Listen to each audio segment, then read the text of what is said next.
I am writing this under an appreciable mental strain, since by tonight I shall be no more.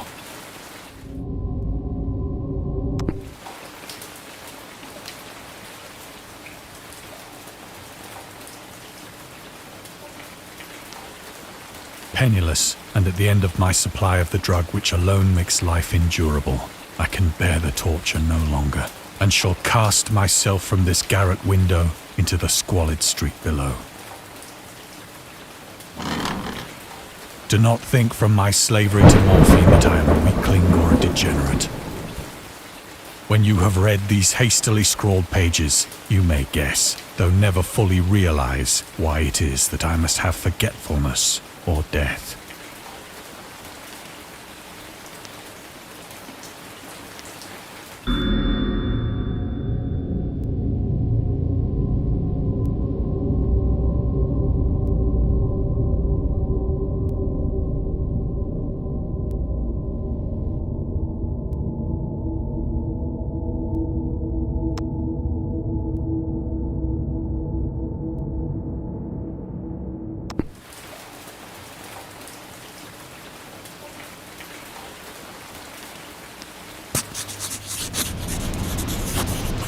It was in one of the most open and least frequented parts of the broad Pacific that the packet of which I was supercargo fell a victim to the German sea raider.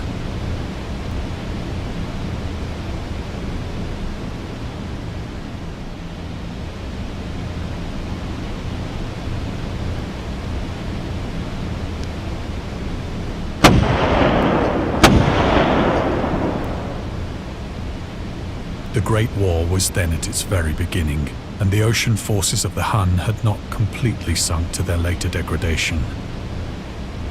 So that our vessel was made a legitimate prize, whilst we of her crew were treated with all the fairness and consideration due us as naval prisoners.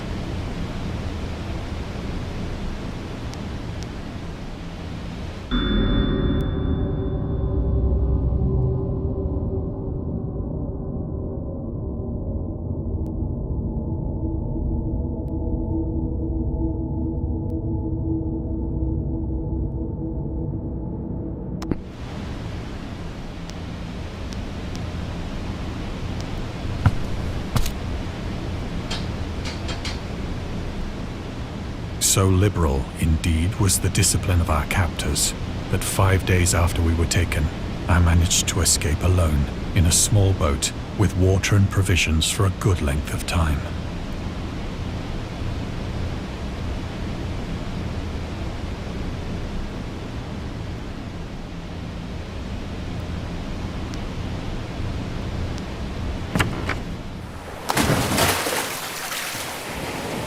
When I finally found myself adrift and free, I had but little idea of my surroundings. Never a competent navigator, I could only guess vaguely by the sun and stars that I was somewhat south of the equator. Of the longitude, I knew nothing, and no island or coastline was in sight.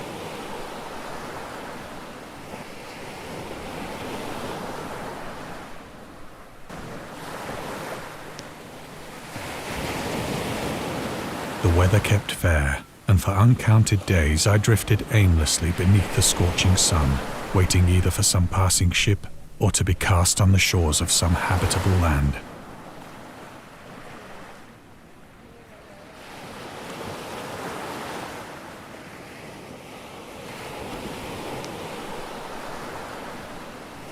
But neither ship nor land appeared, and I began to despair in my solitude upon the heaving vastness of unbroken blue. The change happened whilst I slept. Its details I shall never know, for my slumber, though troubled and dream-infested, was continuous.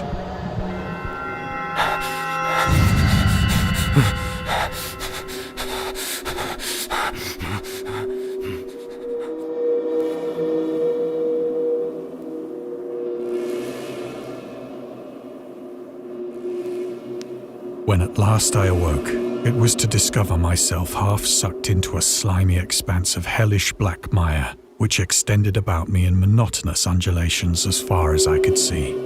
and in which my boat lay grounded some distance away. Though one might well imagine that my first sensation would be of wonder at so prodigious and unexpected a transformation of scenery, I was in reality more horrified than astonished. For there was in the air and in the rotting soil a sinister quality which chilled me to the very core. The region was putrid with the carcasses of decaying fish and of other less describable things which I saw protruding from the nasty mud of the unending plain. Perhaps I should not hope to convey in mere words the unutterable hideousness that can dwell in absolute silence and barren immensity. There was nothing within hearing and nothing in sight save a vast reach of black slime. Yet the very completeness of the stillness and the homogeneity of the landscape oppressed me with a nauseating fear.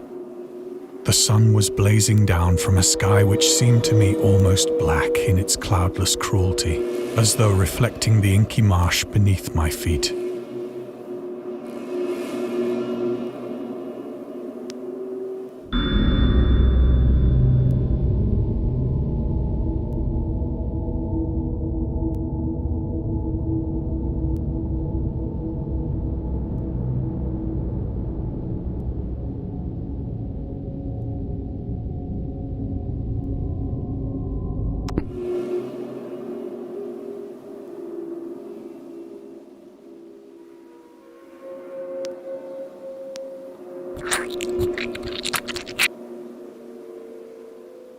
As I crawled into the stranded boat, I realized that only one theory could explain my position.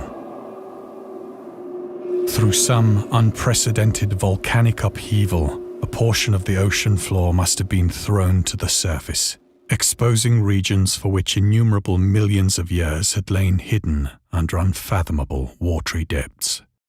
So great was the extent of the new land which had risen beneath me, that I could not detect the faintest noise of the surging ocean, straining my ears as I might. Nor were there any seafowl to prey upon the dead things.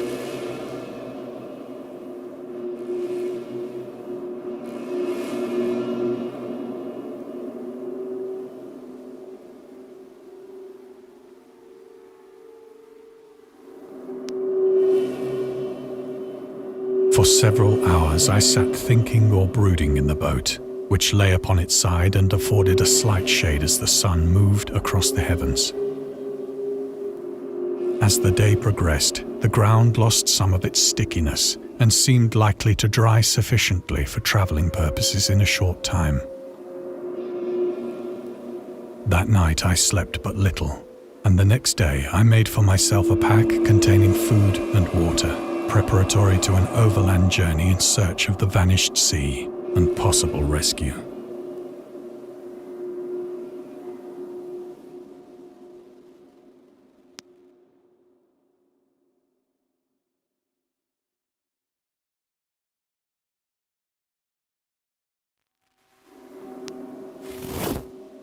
On the third morning, I found the soil dry enough to walk upon with ease. The odor of the fish was maddening, but I was too much concerned with graver things to mind so slight an evil, and set out boldly for an unknown goal.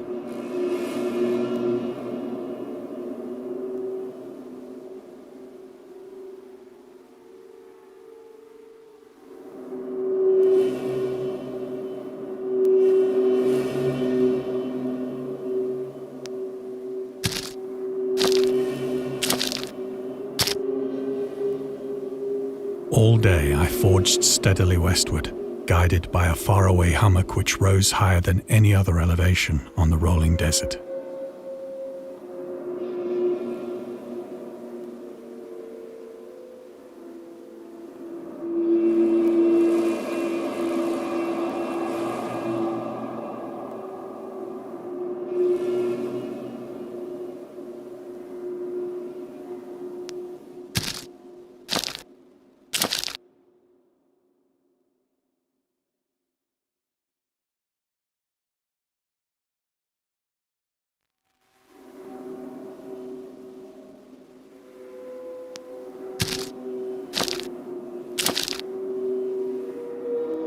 That night, I encamped, and on the following day still travelled toward the hummock, though that object seemed scarcely nearer than when I had first espied it.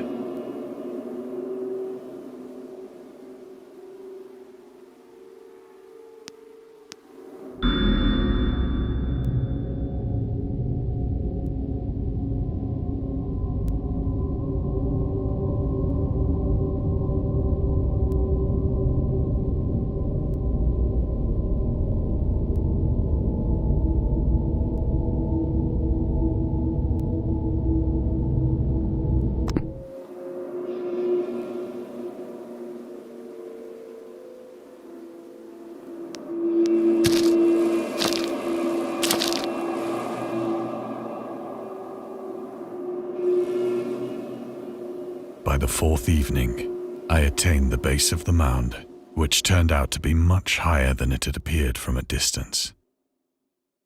An intervening valley setting it out in sharper relief from the general surface. Too weary to ascend, I slept in the shadow of the hill. I know not why my dreams were so wild that night. But ere the waning and fantastically gibbous moon had risen far above the eastern plain, I was awake in a cold perspiration, determined to sleep no more. Such visions as I had experienced were too much for me to endure again, and in the glow of the moon I saw how unwise I had been to travel by day. Without the glare of the parching sun, my journey would have cost me less energy. Indeed, I now felt quite able to perform the ascent which had deterred me at sunset. Picking up my pack, I started for the crest of the eminence.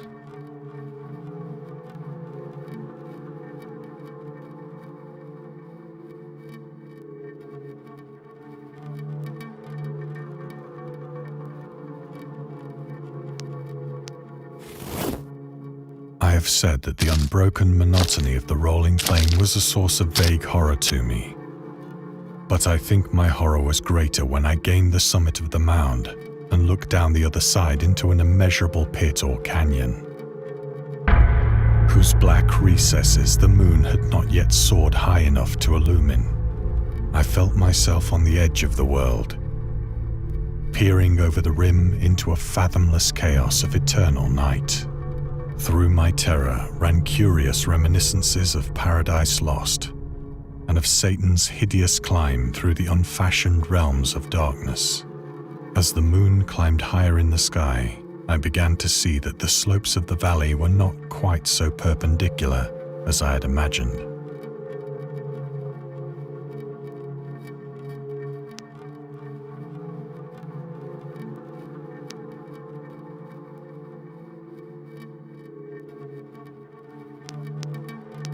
Ledges and outcroppings of rock afforded fairly easy footholds for a descent, whilst after a drop of only a few hundred feet, the declivity became very gradual.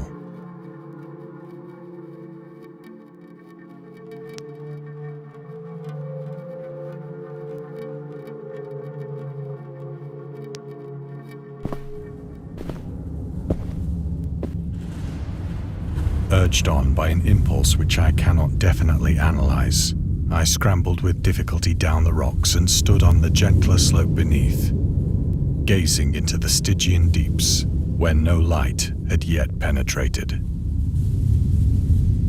All at once, my attention was captured by a vast and singular object on the opposite slope, which rose steeply about 100 yards ahead of me. An object that gleamed whitely in the newly bestowed rays of the ascending moon.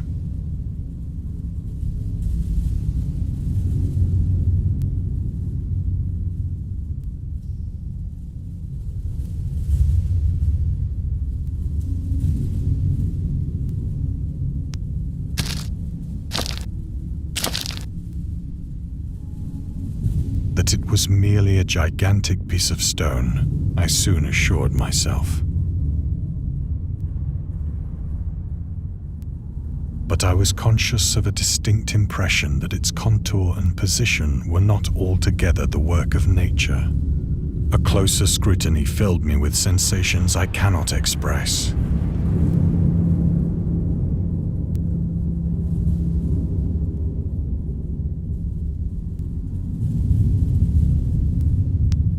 For despite its enormous magnitude and its position in an abyss which had yawned at the bottom of the sea since the world was young, I perceived beyond a doubt that the strange object was a well-shaped monolith, whose massive bulk had known the workmanship and perhaps the worship of living and thinking creatures. Dazed and frightened, yet not without a certain thrill of the scientist's or archaeologist's delight, I examined my surroundings more closely.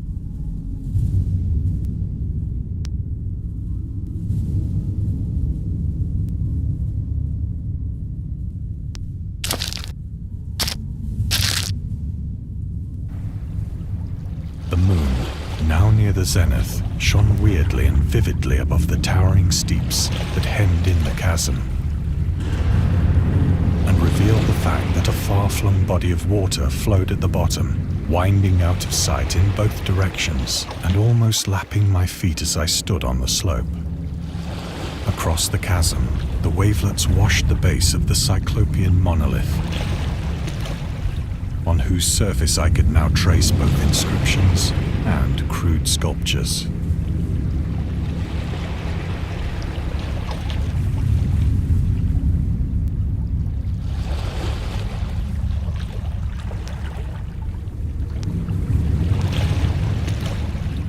The writing was in a system of hieroglyphics unknown to me and unlike anything I'd ever seen in books, consisting for the most part of conventionalized aquatic symbols such as fishes, eels, octopi, crustaceans, mollusks, whales, and the like. Several characters obviously represented marine things which are unknown to the modern world, but whose decomposing forms I had observed on the ocean-risen plain. It was the pictorial carving, however, that did most to hold me spellbound.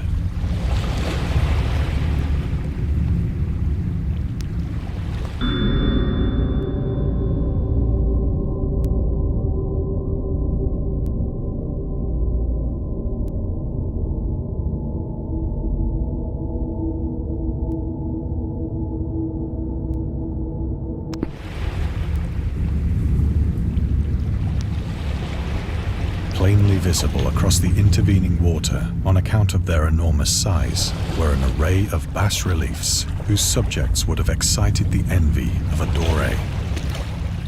I think that these things were supposed to depict men, at least a certain sort of men. Though the creatures were shown disporting like fishes in the waters of some marine grotto, or paying homage at some monolithic shrine which appeared to be under the waves as well. Of their faces and forms I dare not speak in detail, for the mere remembrance makes me grow faint. Grotesque beyond the imagination of a Poe or a Bulwer, they were damnably human in general outline, despite webbed hands and feet, shockingly wide and flabby lips, glassy, bulging eyes, and other features less pleasant to recall. Curiously enough, they seem to have been chiseled badly out of proportion with their scenic background, for one of the creatures was shown in the act of killing a whale, represented as but little larger than himself.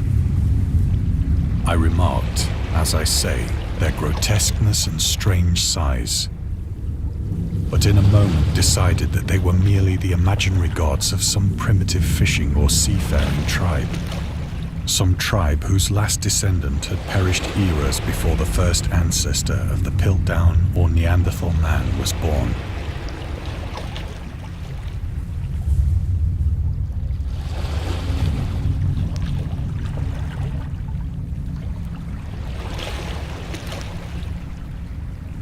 Awestruck at this unexpected glimpse into a past beyond the conception of the most daring anthropologist, I stood musing whilst the moon cast queer reflections on the silent channel before me. Then, suddenly, I saw it. With only a slight churning to mark its rise to the surface, the thing slid into view above the dark waters. Polyphemus-like and loathsome, it darted like a stupendous monster of nightmares to the monolith, about which it flung its gigantic scaly arms, the while it bowed its hideous head and gave vent to certain measured sounds. I think I went mad then. Of my frantic ascent of the sloping cliff and of my delirious journey back to the stranded boat, I remember little.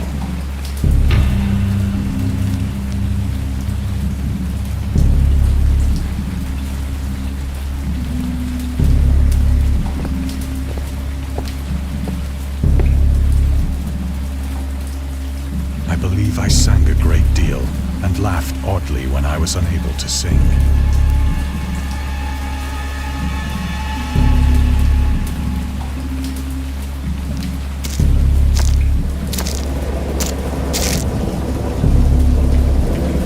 I have indistinct recollections of a great storm sometime after I reached the boat.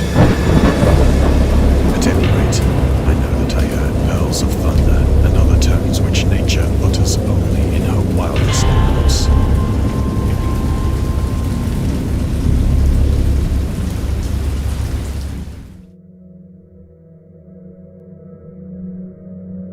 When I came out of the shadows, I was in a San Francisco hospital, brought thither by the captain of the American ship which had picked up my boat in mid-ocean.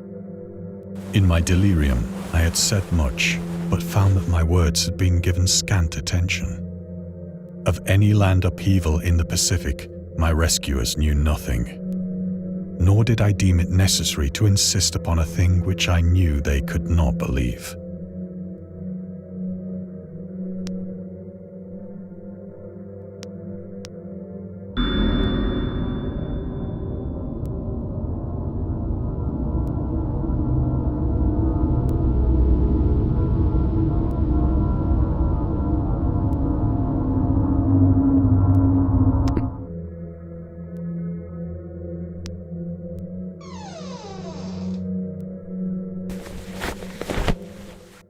Once I sought out a celebrated ethnologist and amused him with peculiar questions regarding the ancient Philistine legend of Dagon, the fish god.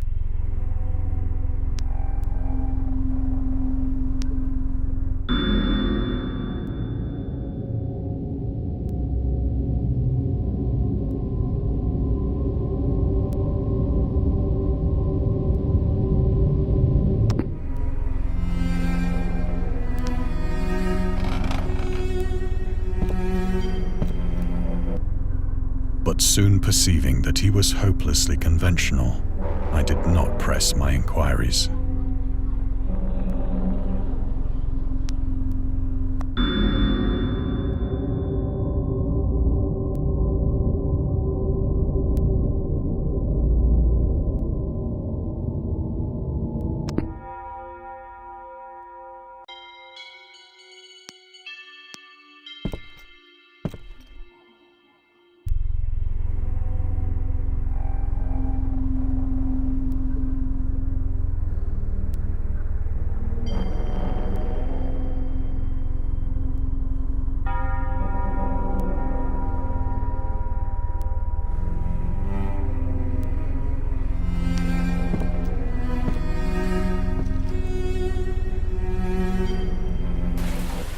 It is at night, especially when the moon is gibbous and waning, that I see the thing.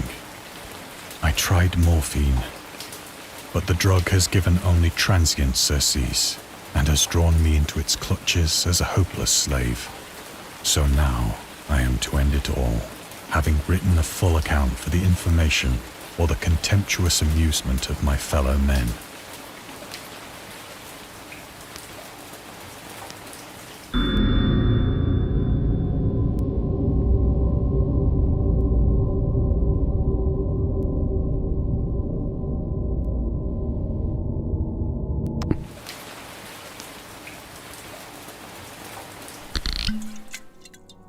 Often, I ask myself if it could not all have been a pure phantasm, a mere freak of fever as I lay sun-stricken and raving in the open boat after my escape from the German man-of-war. This I ask myself, but ever does there come before me a hideously vivid vision in reply.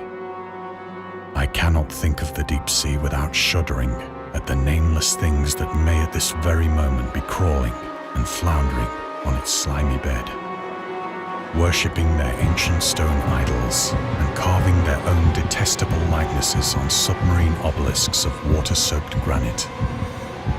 I dream of a day when they may rise above the billows to drag down into their reeking talons the remnants of puny, war-exhausted mankind. Of a day when the land shall sink and the dark ocean shall ascend amidst universal pandemonium.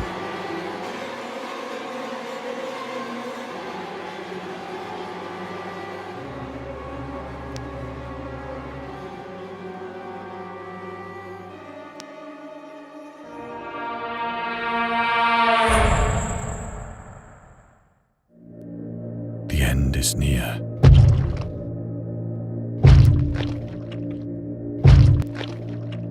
I hear a noise at the door, as of some immense slippery body lumbering against it.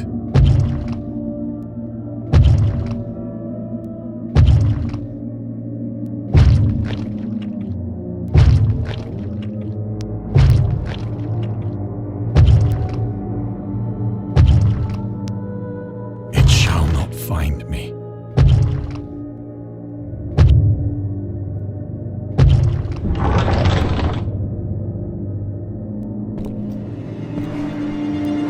God, that hand!